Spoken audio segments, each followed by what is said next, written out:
అసలు వర్షం ఎలా పడుతుంది? మనకి చిన్నప్పటి నుండి తెలిసింది నిజమేనా? అది తెలుసుకోవాలంటే మీరు తప్పకుండా ఈ వీడియో చూడాలి. ఇప్పుడు కొందరి మనసులలో ఉన్న క్వెషన్స్‌ని మనం ఈరోజు బ్రేక్ డౌన్ చేద్దామన్నమాట. అసలు సూర్యుడి వల్లనే వర్షం పడుతుందా? సూర్యుని వల్లనే వర్షం పడుతుంది. సూర్యుడు ఆ కిరణాల్ని భూమి తాకడం వల్ల భూమి అనేది వేడెక్కి ఇక్కడ ఉన్న కొలనులు, సముద్రాలు, సరస్సులు మొత్తం నీటంతా ఆవిరైపోయి పైకెళ్తుంది ఆవిరిగా మారి. దానివల్లనే ఆ ఆవిరనేది నీటి బిందువులుగా ఏర్పడి వర్షంగా మారి మనకి రిటర్న్‌గా వస్తదన్నమాట. And next point. అసలు నీటి ఆవిరి పైకే ఎందుకెళ్తుంది?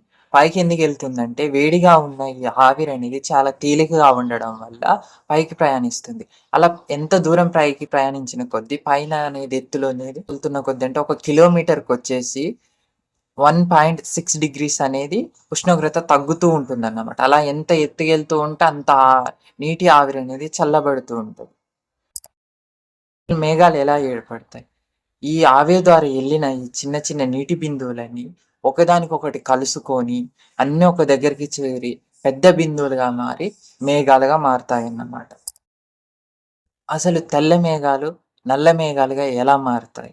అసలు తెల్ల మేఘాలకి, నల్ల మేఘాలకి తేడా ఏమి? తెల్ల మేఘాలంటే అప్పుడే చిన్న చిన్న నీటి బిందువులతో ఏర్పడిన వాటిని తెల్ల మేఘాలంటారు. అందులో కాంతి ప్రయాణించినప్పుడు, రాపిడి జరిగినప్పుడు మెరుపులనేటియి రావడం వల్ల మనకు తెల్ల మేఘాలుగా కనిపిస్తాయి. అలాగే నల్ల మేఘాలంటే ఇవి పెద్ద పెద్ద నీటి బిందువులతో ఏర్పడి నల్లగా లేదా బూడిద రంగులో ఇందులోకి కాంతి ప్రయాణించలేకపోతాయి. అందుకే అవి నలుపుగా, బూడిద రంగులో కనిపిస్తాయన్నమాట. ఈ నలుపుగా, బూడిద రంగులో ఉన్న మేఘాల నుండి బాగా వర్షం వస్తది.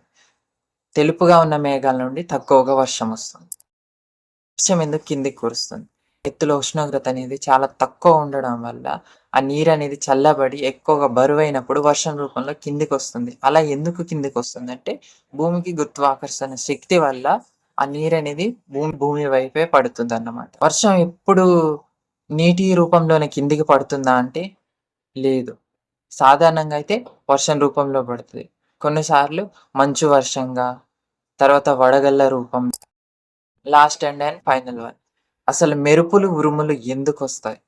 ఎందుకంటే, ఒక మేఘంతో ఒక మేఘం రాపిడి జరిగినప్పుడు అకస్మాత్తుగా ఉరుములు, మెరుపులనేవి ఏర్పడతాయి. ఆ రెండిటి మధ్యలో విద్యుత్ ఛార్జీలనేటివి పెరిగి, ఆ మెరుపులనేటివి ఏర్పడతాయి. అవి మనకి ఉరుముల, మెరుపుల రూపంలో కనిపిస్తాయి. Like and share, subscribe and comment me my YouTube channel. Do follow me.